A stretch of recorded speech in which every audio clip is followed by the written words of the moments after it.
الله وكفى والصلاة والسلام على من لا نبي بعده وعلى آله الشرفاء وأصحابه الكرماء بعد فأعوذ بالله من الشيطان الرجيم بسم الله الرحمن الرحيم يرفع الله الذين آمنوا منكم والذين أوتوا العلم درجات صدق الله العلي العظيم قال رسول الله صلى الله عليه وسلم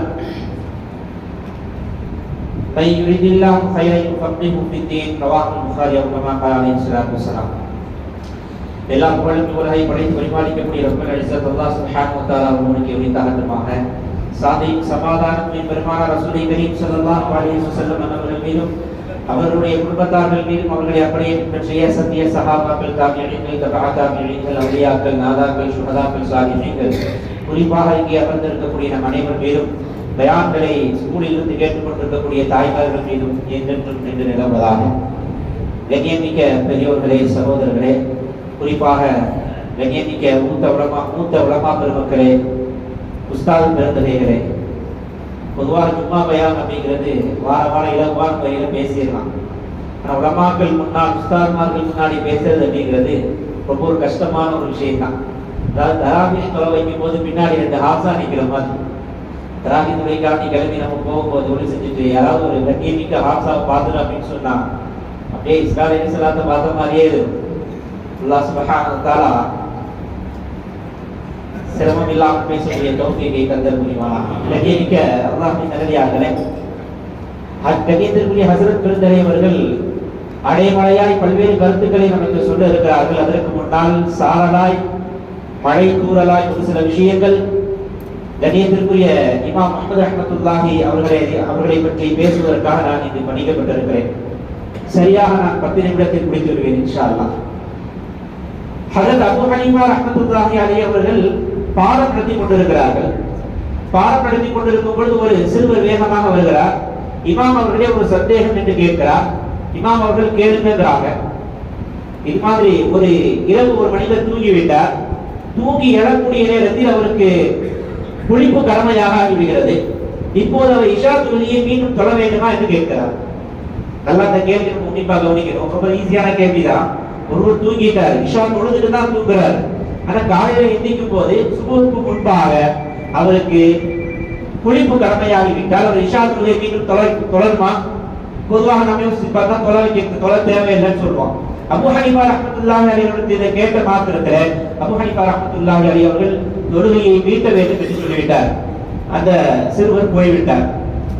சுற்றி இருக்கக்கூடிய மாணவர்களுக்கு ஆச்சரியம். இமாம் அவர்களே, உஸ்தாத் அவர்களே, ஆச்சரியமான ஒரு பதிலாக இருக்கிறது. எதற்கு அவர் இஷா தொழுகையை மீட்டி தொழ வேண்டும்?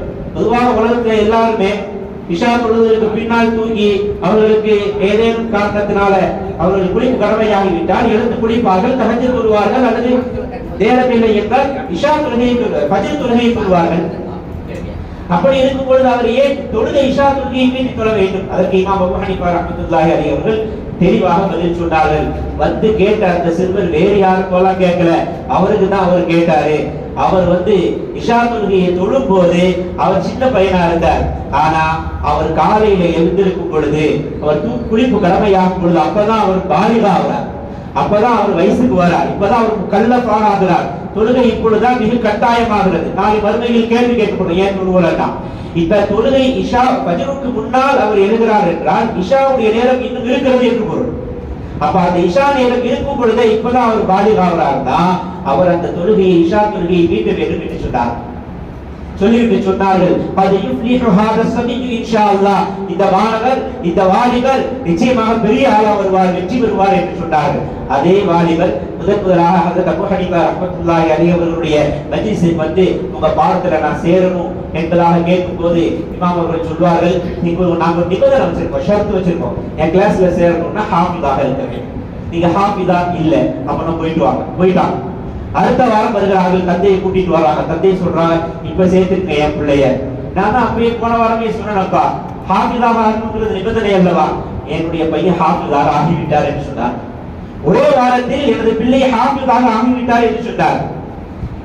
சில மாதங்களாய், சில காலங்களாய், வருடங்களாய் கஷ்டப்பட்டு ஹாஃபிஸ்கள் மரணம் செய்யக்கூடிய குர்ஆனை ஒரே வாரத்திலே மரணம் செய்து விட்டவர்கள் தான் இமாம் முஹம்மது ரஹ்மத்துல்லாஹி அலைஹி அவர்கள். அறிவு சுரங்கம் அவர்கள் பிறந்தது ஹிஜ்ரி 132 அவர்கள் பிறக்கிறார்கள். ஈராக்கிலே பிறக்கிறார்கள். சின்ன வயசுலே ரொம்ப ஆர்வம் கல்வியில அபூ ஹனீஃபா ரஹ்மத்துல்லாஹி அலைஹி அவர்களிடத்துல மார்க்க சட்டங்களை படிக்கிறார்கள். இமாம் சுஃபியான் தௌரி ரஹ்மத்துல்லாஹி அலைஹி அவர்களிடத்திலும் அவுஸாஇ ரஹ்மத்துல்லாஹி அலைஹி அவர்களிடத்திலும் இல்முல் ஹதீஸை படிக்கிறார்கள். இமாம் அவர்களுக்கு ஒரு பெரிய பேர் இருக்கிறது. என்ன பேர் என்று சொன்னால் 4 மதுஹபுகளின் சங்கமம் என்று அழைக்கப்படுகிறார்.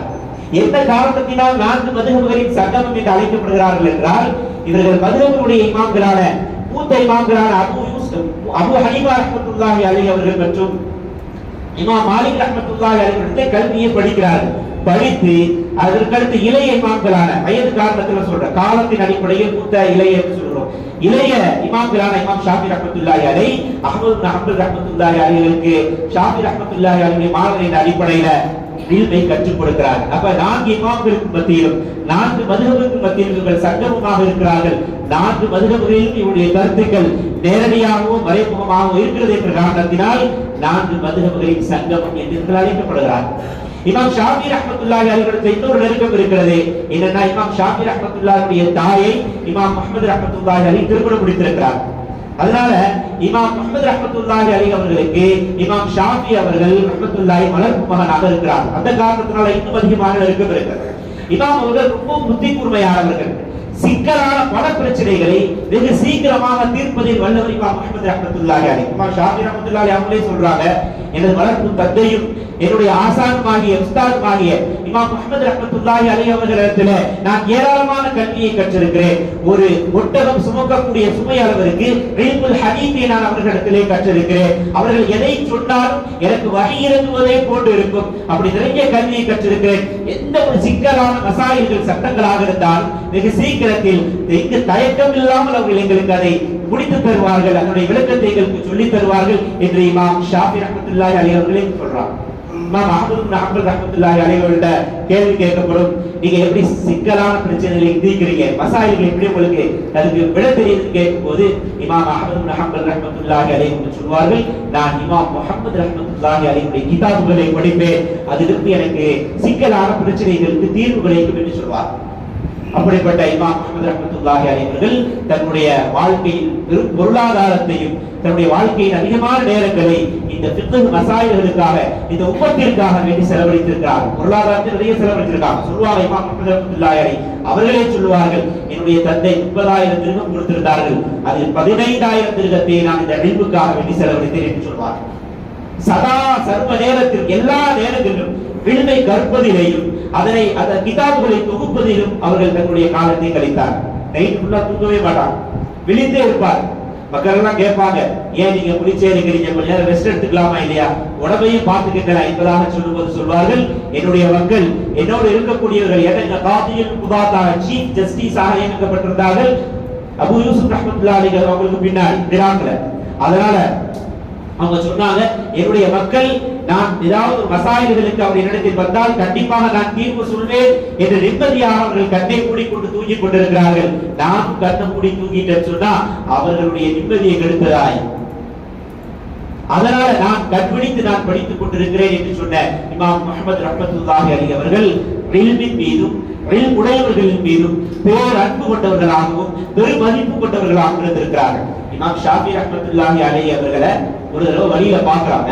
இமாம் முஹம்மது ரஹ்மத்துல்லாஹி, அதுக்கு முன்னாடி ஹாரூன் ரஷீத் பாதுஷா ஹஜ்ரத் முஹம்மது ரஹ்மத்துல்லாஹி இமாம் முஹம்மது அவர்களை ரஹ்மத்துல்லாஹி அவர்களை அழைச்சிருக்காங்க, ஒரு விஷயம் பேசணும். முஹம்மது ரஹ்மத்துல்லாஹி போயிட்டு இருக்காங்க. போயிட்டு இருக்கிற வழியில இமாம் ஷாஃபி ரஹ்மத்துல்லாஹி அலைஹி மாணவர் முஹம்மது ரஹ்மத்துல்லாஹி அலைஹி பார்க்க வர்றதாக கேள்விப்படுறாங்க. வர்ற வழியில அவங்க பார்க்கவும் செஞ்சுட்டாங்க. உடனே அப்படியே குதிரையை திருப்பி வீட்டுக்கு போறாங்க. இதை இமாம் ஷாஃபி ரஹ்மத்துல்லாஹி பார்த்துட்டு, நீங்க முதல்ல கலீஃபா கூட பார்த்துட்டு வாங்க, நாம அப்புறம் பேசிக்கலாம் அப்படி சொல்லும்போது இமாம் முஹம்மது ரஹ்மத்துல்லாஹி அலைஹி சொல்வார்கள், இல்ல இல்ல, நீங்கள் இல்மு விஷயமாக பேச வந்திருக்கிறீர்கள், எனவே நான் உங்களை கண்ணியப்படுத்தணும், வாங்க நான் முதல்ல உங்கள்கிட்ட பேசிக்கிறேன், அப்புறமா போய் நான் கலீஃபாவை பார்த்துக்கிறேன், கலீஃபாவை பார்க்கிறதை விட உங்களை பார்ப்பதுதான் எனக்கு முக்கியம் என்று சொல்லி இல்முக்கும் இல்முடையவர்களுக்கும் அதிகமாக கண்ணியம் கொடுத்த இமாம் முஹம்மது ரஹ்மத்துல்லாஹி அலைஹி அவர்கள் பல்வேறு கிதாபுகளை தொகுத்திருக்கிறார்கள்.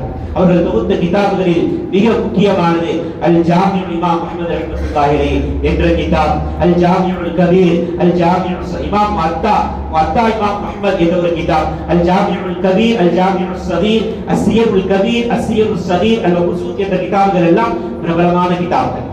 ஒருவர் இமாம் அஹ்மத் ரஹ்மத்துல்லாஹி அலைஹிவுடைய கிதாபை பார்த்து இஸ்லாத்துல வந்துட்டார். கேட்டாங்க, ஏன் நீங்க எப்படி இஸ்லாத்துல வந்தீங்க? சின்ன முஹம்மது இவரிடத்துல இவ்வளவு ஞானம் இருக்குமே, ஆனால் பெரிய முஹம்மது ரசூலுல்லாஹி ஸல்லல்லாஹு அலைஹி வஸல்லம் அவர்களிடத்துல எவ்வளவு இல்ம் இருக்கும் என்று பார்த்துதான் யோசித்துதான் நான் இஸ்லாத்தில் வந்தேன் என்பதாக அவர்கள் சொன்னார்கள். அப்படிப்பட்ட இமாம் அஹ்மத் ரஹ்மத்துல்லாஹி அலைஹி அவர்கள் நம்முடைய வாழ்க்கையை முழுவதும் இந்த தீனுக்காக வேண்டியும் மார்க்க சட்டத்தை எடுத்து சொல்வதற்காக வேண்டியும் அர்ப்பணித்த இமாம் அஹ்மத் ரஹ்மத்துல்லாஹி அலைஹி அவர்கள் தன்னுடைய 57வது வயதிலே ஹிஜ்ரி கணக்கின் பிரகாரம் ஹிஜ்ரி 189 அவர்கள் வஃபாத்தாக ஆகிறார்கள். இன்னா லில்லாஹி வ இன்னா இலைஹி ராஜிஊன். அல்லாஹ் சுப்ஹானஹு வ தஆலா அவருடைய கபரை வெளிச்சமாக ஆக்குவானாக.